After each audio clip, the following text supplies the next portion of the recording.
पुण्याची स्पेशल मिसळ बनवणार आहे। तर त्याकरता मी इथे थोडंसं तेल तापायला ठेवलं, त्याच्यामध्ये जिरा ॲड केलेला आहे। आता कढीपत्ता पण ॲड केलेला आहे, अद्रक लसूणचा पेस्ट टाकलेला आहे।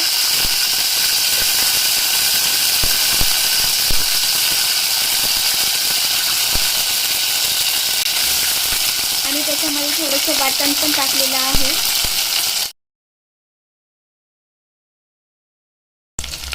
मी आता त्याच्यामध्ये कांदा खोबऱ्याचं वाटण करून टाकलेलं आहे।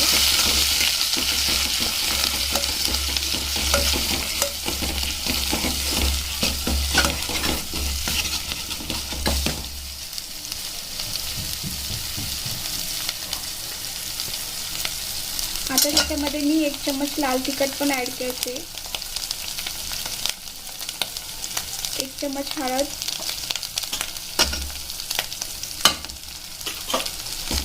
आणि मिसळ मसाला सुद्धा मी याच्यामध्ये ॲड केलेला आहे। आता आपण छान प्रकारे असं हलवून घेऊया।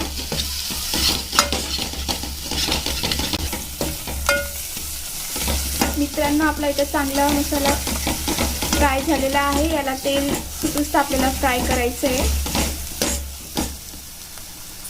मित्रांनो, मी आता कुकरमध्ये थोडीशी मटकी, हळद आणि मीठ टाकून 1 शिटी लावून घेतली। आता मी याच्यामध्ये ते पण ॲड करणार आहे।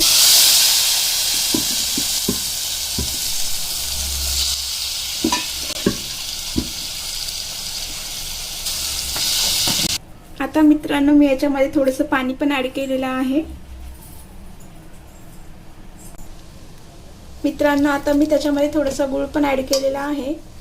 तुम्हाला वाटलंच तर तुम्ही टाकू शकता, नाहीतर नाही, कारण गुळाने खूप चांगला टेस्ट येतो। मित्रांनो, आता त्याच्यामध्ये आपण चवीनुसार मीठ पण ॲड केलेलं आहे। मित्रांनो, हे बघा, इथं आपली छान प्रकारे पुण्याची स्पेशल मिसळ पाव तयार झालेला आहे। हे बघा, इथे छान प्रकारे आम्ही घरगुती मिसळ बनवलेली आहे। खायला पण खूपच छान लागणार आहे। त्याचबरोबर मी इथे पाव घेतलेला आहे आणि इथे कांदा पण घेतलेला आहे एकदम बारीक, आणि शेव पण घेतलेली आहे, चिवडा, आणि खायला खूपच छान लागणार आहे। तुम्ही घरी एकदा नक्की ट्राय करा, मुलांना खूपच आवडेल। आमचा व्हिडिओ आवडल्यास लाईक करा, सबस्क्राईब करा आणि शेअर करायला विसरू नका।